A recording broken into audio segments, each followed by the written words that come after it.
your agenda. In our agenda, we are going to discuss about why cloud, what is cloud computing, what are the different types of cloud computing reference model, economics of cloud computing, and the challenges of cloud computing. Okay, so let's see one by one. Here we go. Why cloud? If you want to understand this, we need to understand the cloud before it comes into an existence. Okay, before cloud computing. Suppose if you want to host a website, there are the following things you would need to be followed. So when you are hosting a website, you need to buy a stack of servers. Am I right? Buying a server is more expensive thing. A high-end server may cost 4 to 5 lakhs. Okay? And when you are working with a website, you have to keep it in mind that you are working with a traffic. Okay? We all know that the traffic may not be stable at every time. Every time it used to fluctuate. Am I right? Whenever a high traffic comes, automatically the servers may goes down. Then the website which you are hosting may stops working or stops processing. To get back into the website, we need to keep or we need to maintain more and more servers. So buying a single server is more expensive thing, and now what we are saying here, we are maintaining or we need to buy more and more servers to get back into the web application. Okay, so this is the more expensive thing, am I right? And also maintaining and monitoring the servers is a big issue. So to overcome all these problems, instead of using the servers, cloud can be used as a server by just moving your website into the cloud. Here, the cloud acting as a server to your website. So instead of using the physical server, cloud is acting as a server to you. Clear? And also, I will give you another example. For example, if you people want to store a data, where you store the data? You will store your data in pen drives, hard drives, etc.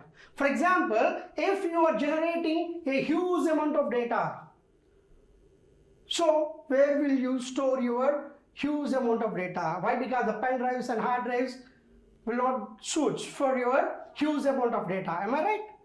In this situation, we need a repository to store your data. Am I right? So a lot of data is there. Where do I store it? Why? Because it is running out of the hardware space. Am I right?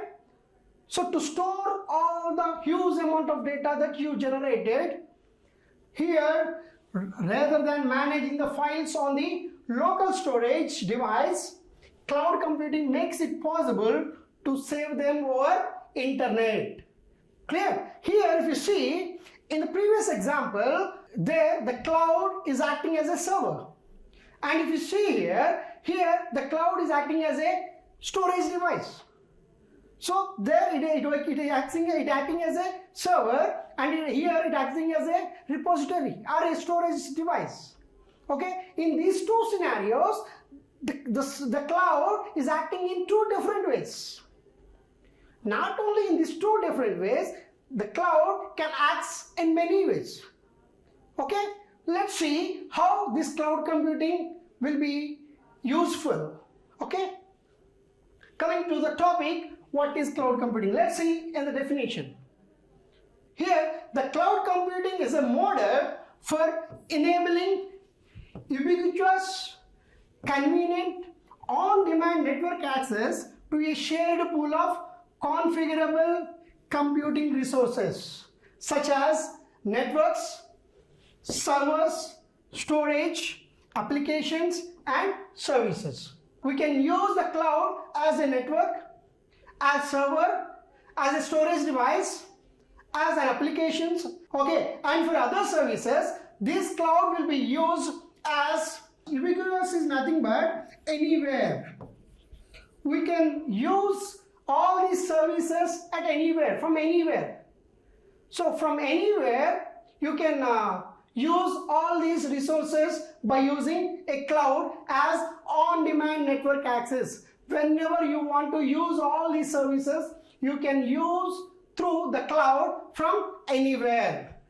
Clear? So here the cloud is acting as a network, the cloud is acting as a server, the cloud is acting as a storage device, the cloud is acting as an application, the cloud is acting as in different services, the cloud will be used to the user. Clear? So if you see the definition, the cloud computing is a model for enabling ubiquitous, convenient, on-demand network access to a shared pool of configurable computing resources that can be rapidly provisioned and released with minimal management effort or service provider interaction. I think you got the point, right? I think you understood what is cloud computing.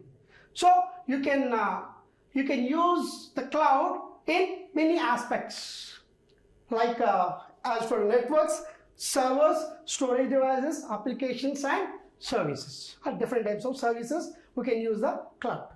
Yeah. And in short, we can say that the cloud computing is storing data or applications on remote servers, processing data or applications from servers, accessing data applications via internet. So in short, cloud computing is storing data on remote servers, processing data from servers, accessing data via internet. We call it as cloud computing. Let's go to types of cloud computing. Here, the cloud computing can be classified into two different models. Okay, one is deployment model and the second one is service model. Okay, so when it comes to deployment model, this deployment model consisting of public cloud, private cloud, hybrid cloud and community cloud. Okay, we have another cloud is community cloud. Okay, when it comes to the service models, we have IaaS, PaaS and SaaS. Infrastructure as a service, platform as a service and software as a service.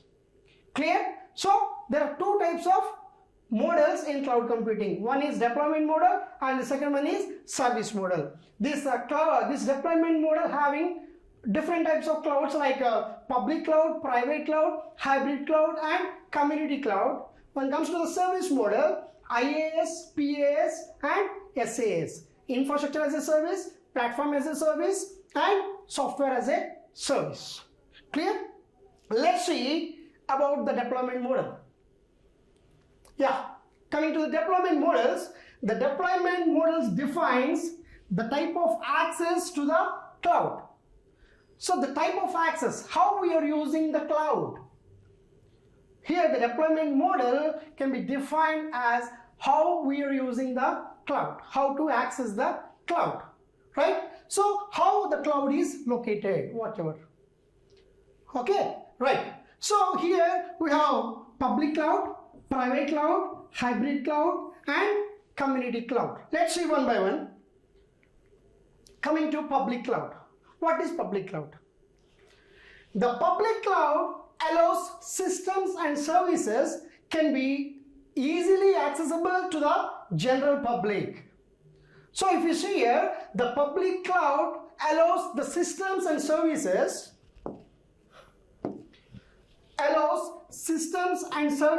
to be easily accessible to the general public.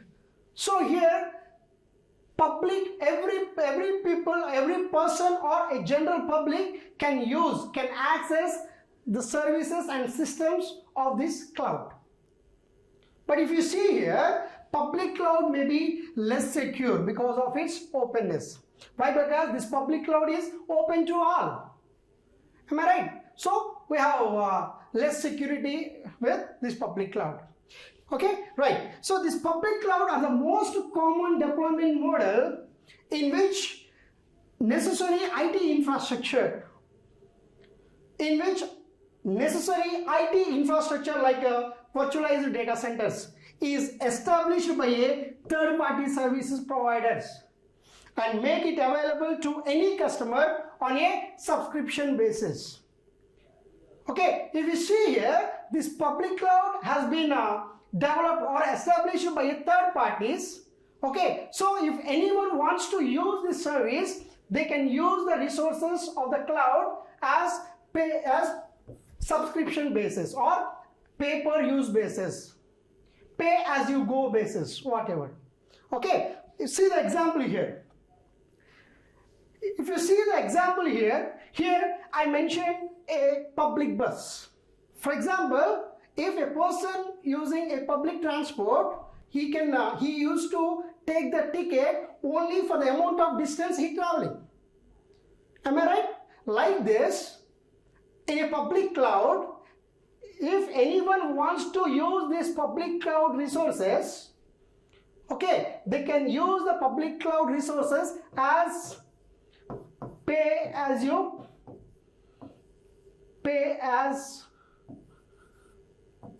go. Pay as you go. How much you want to use, you can use. You have to pay only for that. That's it. Like this public bus. I think you got my point, right? Next. Coming to the next one, private cloud. If you see the private cloud allows systems and services to be accessible within an organization. If you see in the public cloud, the systems and service can be accessible to the general public. It is open to all. But when it comes to the private cloud, here the systems and services are accessible only within an organization. That means the organization who owns the resources. The only organization can be able to access all the resources which are in the private cloud. No other persons can access it. Clear? So let's see.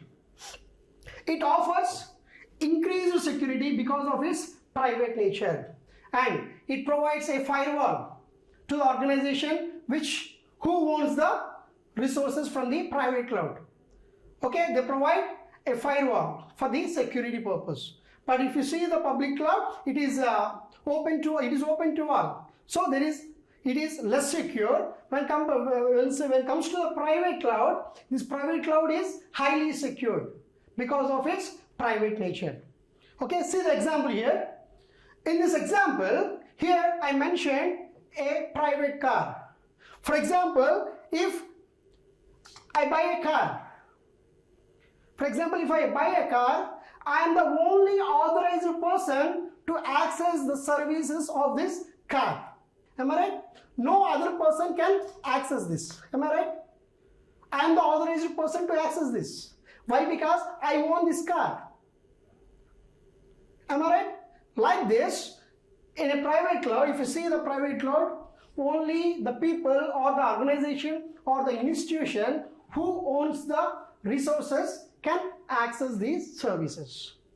This is totally contrast, vice versa to the public cloud. Okay? Next, coming to the next one, hybrid cloud. Here, the hybrid cloud is the mixture of public and private cloud. It is a combination of both public and private cloud. Okay, so however, the critical activities are performed using private, while the non-critical activities are performed using public. Okay, so here the critical activities are performed using private cloud. The non-critical activities are performed using public cloud. Okay, so this hybrid cloud is the mixture of, or is the combination of both public and private. See the example here. In this diagram, here I mentioned a private taxi. For example, if a person wants to go somewhere individually, but they don't have to buy a new car. So what he has to do? He has to call a taxi. Am I right? He has to call a taxi to go to some distance, or wherever he wants to go, he can go individually. Or he wants to share with some 2 to 3 people, he can share the resources of this car. Right? Clear? For example, if you see here, it consisting of functionalities of both public and private. Some federal agencies opt for private cloud when sensitive information is involved. And also, they use public cloud to share data sets with general public or other government departments. Okay, this is nothing but hybrid cloud. So this hybrid cloud is the combination or the mixture of both public and private. If they want to access the critical activities, they use private. If they want to use non-critical activities, they use public. Clear? These are all the different deployment. And also we have another deployment model, that is community cloud. This community cloud allows systems and services to be accessible by a group of organizations. It is only restricted to a specific organization. That's it. This is nothing but community cloud.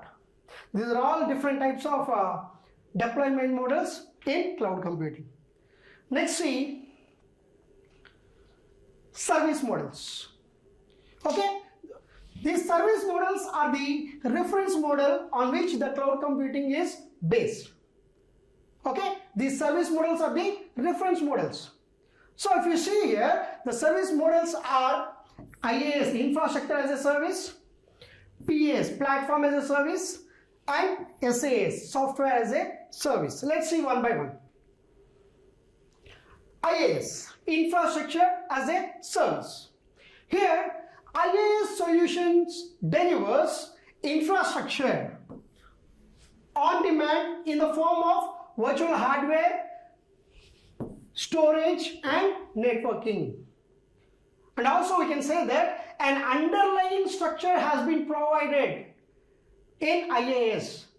An underlying structure has been provided in IaaS, so that on the top of this underlying structure we can build an application by using an operating system. Clear? This IaaS is nothing but infrastructure as a service. Clear? This IaaS delivers infrastructure or an underlying structure, whatever you can say, you can. Okay, so consumer can deploy and run arbitrary software or operating system, whatever. So here an underlying structure has been provided. On the top of an underlying structure, a user or a consumer can deploy the operating system. On the top of this operating system, he can run his application. Clear? For example, if you see here, if you see here, maybe let's consider this is a hardware or this is IaaS. On the top of this, a consumer can deploy his operating system. On the top of this, he can run his application. So this comes under IaaS. This is an underlying structure. Okay, so or it delivers an infrastructure. Clear? Right. So a consumer can deploy and run arbitrary software, or we can call it as an operating system and application. Clear? And platform virtualization environment. The best example for this, Amazon Web Services, AWS. Okay, and FlexiScale. See the diagram, see the example here. For example, if you want to run a batch job, but you don't have any infrastructure necessary to run it. So in this situation, we use Amazon.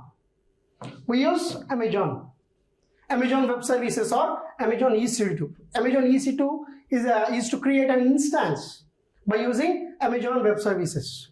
Okay, and if you want to host a website, but only for a few days, only for a limited days, you need to host a website, we can use this FlexiScale. These are all the examples for IaaS, infrastructure as a service. Let's see different types of IaaS. Amazon Web Service and Dropbox and Rackspace. These are all the different infrastructures. Okay, next one is PaaS, Platform as a Service. So when you see this PaaS, they deliver scalable and elastic runtime environments on demand that host the execution of applications. Okay, so here a platform as a service is nothing but it is a platform where the application can be executed or where the application can run. Okay, so we discussed before, this is IaaS, let it be. On the top of IaaS, PaaS, this is PaaS. This is an operating system. Here, this operating system or this PaaS is a platform where the application can run. Okay, and these services are backed by a core middleware platform, and this platform has been backed up by a core middleware platform that is responsible for creating an abstract environment where the applications are developed and executed. Clear? The best example for this is Google App Engine. Why? Because by using Google App Engine, it acts as a platform. So by using a Google App Engine, we can build an application, or we can build an application and we can use the application in Google App Engine. And also, after building an application, you can deploy your application in Google App Engine too. The best example for PaaS, Platform as a Service, is Google App Engine. Okay. Here, these are all the different types of PaaS platforms where we can build your applications. Like Windows Azure, Atlas, Heroku, Google App Engine. These are all the different PaaS platforms to build your applications. The last one is SaaS, Software as a Service. Simply, we can say that this software as a service is nothing but an instant application where the user can go directly and can use the application. That's it. He no need to build, he no need to deploy, nothing. He can just log in and he can just use the application. That application has been built by the others. Okay, after building, it will be deployed in the market. Then a user can go and use the services. This is nothing but software as a service. Let's see. This SaaS solution provides applications and services on demand.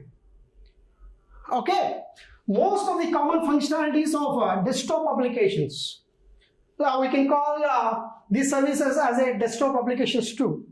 Okay, we can directly use the application. Right, such as these desktop applications such as office automation, document management, photo editing, and customer relationship management software. And all these are replicated on the top providers' infrastructure and made more scalable and accessible through a browser on demand.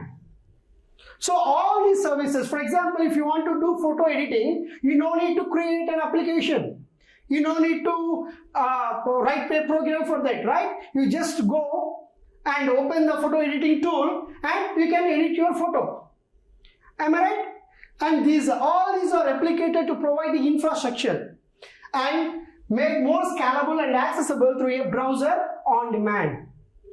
And these applications are shared across multiple users whose interaction is isolated from the other users. The SaaS layer is also the area of social networking, the social networking websites which leverage cloud-based infrastructures to sustain the load generated by their popularity. So these are all the different types of social networking websites. Okay, so like for example, like Gmail. So in Gmail, If you want to use the Gmail, you just go and log in into the Gmail and you can access your Gmail account. So you don't need to construct it, or you don't need to write a program for that, or you no need to build the application. Okay, and the best example for this is Google Spreadsheet, Google App Engine. Okay, these are all the different type of examples in SAS, like Google Docs, Salesforce.com. So this Salesforce.com is one of the website which the applications are already has been deployed in the Salesforce.com. You people wants to access that, you just log in into that and you can access the applications directly. Okay, and Zoho.online. These are all the examples for SAS, software as a service. Coming to the next topic, cloud computing reference model. In cloud computing reference model, a fundamental characteristics of cloud computing is the capability to deliver on demand a variety of IT services that are quite diverse from each other. And this variety creates different perceptions of what cloud computing is among users. Okay, and despite this lack of uniformity, it is possible to classify the cloud computing services offering into three major categories. Okay, so to classify, due to the lack of uniformity, we can classify the cloud computing reference model into three categories. The first one is IaaS, PaaS and SAS. These are all the different types of service models that we have read in service models in cloud computing. Am I right? So here the cloud computing has been divided into three parts. Okay, we can divide it into three categories. The first one is IaaS, the second one is PaaS, and the third one is SAS. Okay, so if you see the diagram here in this architecture, in this reference model, okay, so in the bottom tier, okay, this bottom tier will be assigned to IaaS, infrastructure as a service. So in the bottom tier, we have the cloud resources like CPUs, okay, hardware devices, all will be in the bottom tier. Okay, the system infrastructure is in the bottom tier. These all comes under system architecture, system infrastructure. So on the top of this infrastructure, we have virtual machine or virtual machine management and deployment. Okay, so on the top of this cloud hosting platform, we call it as a middleware. Okay, so this is the core middleware. Okay, we can call it as PaaS, no problem.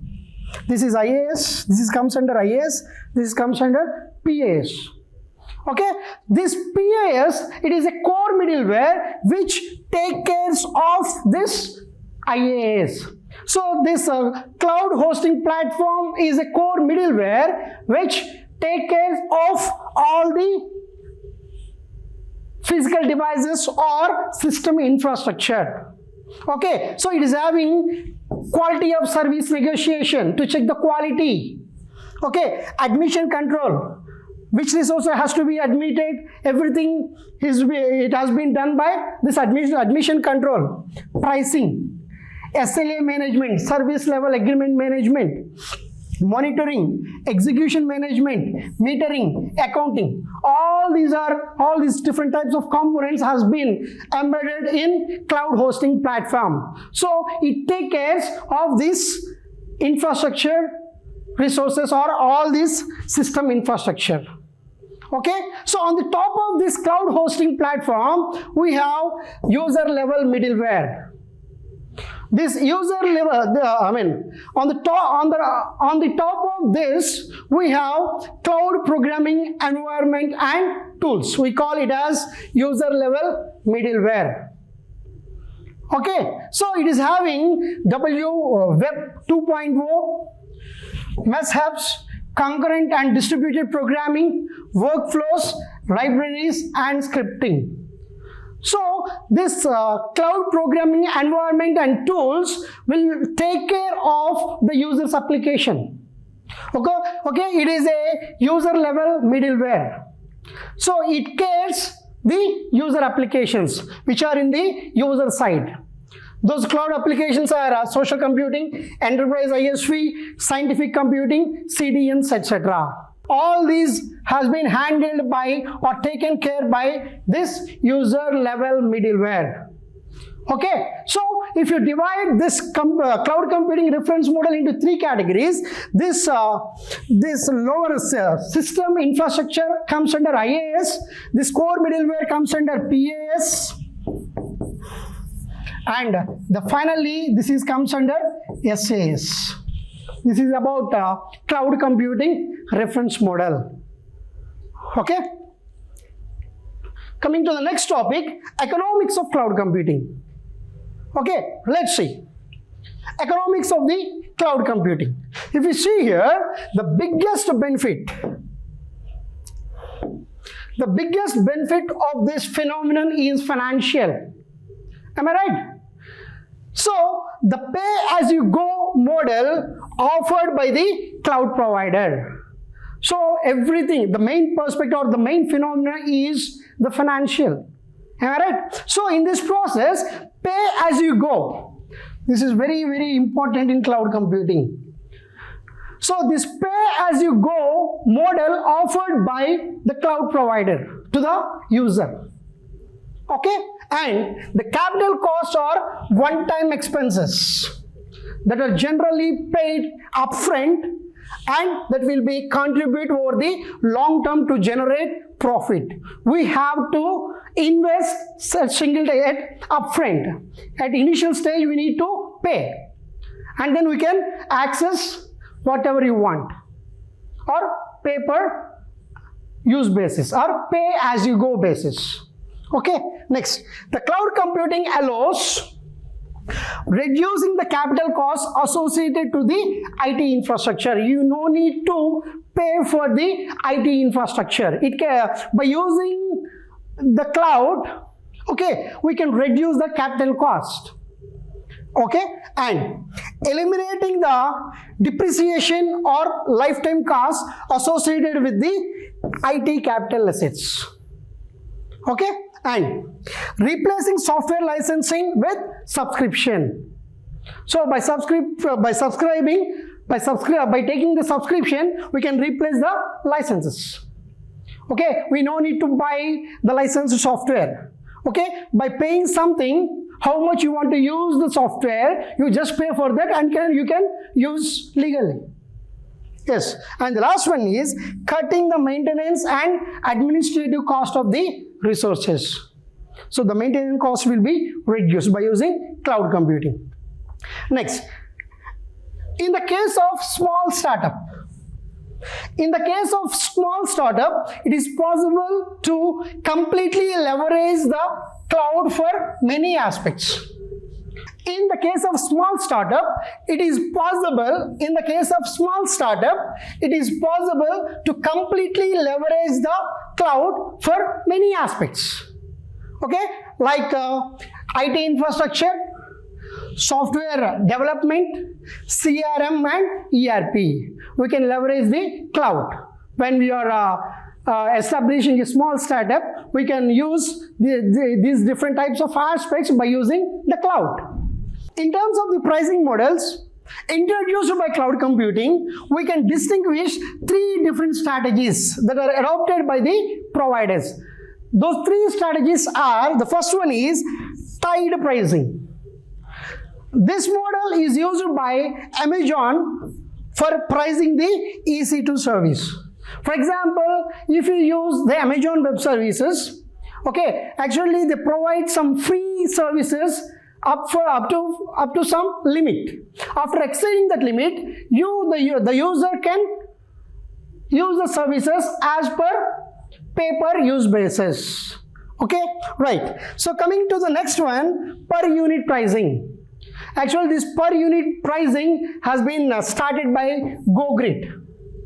So, which makes the customer pay according to hours or units for the servers deployed in the GoGrid cloud. So in the GoGrid cloud, here a customer needs to pay for how much they used the service as per the units wise, as per the hour basis. Okay, based on their using of resources, he has to pay, like RAM or hour units. Coming to the last one, subscription based pricing. This is mainly meant for periodic use, for a period, for 1 month, 1 month subscription, or 6 month subscription, or annual subscription, like that. Okay, coming to the last one, challenges of cloud computing. So here the cloud computing providers has to face many challenges. Let's see. This cloud computing is emerging technology having many challenges. In various aspects of information handling. Those challenges are security and privacy, interoperability, portability, quality of service,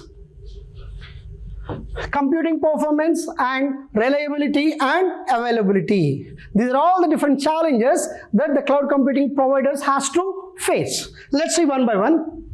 Coming to the first one, security and privacy. So to get security and privacy, these challenges can be reduced by using some security applications. By using some security application, we can get the security and privacy.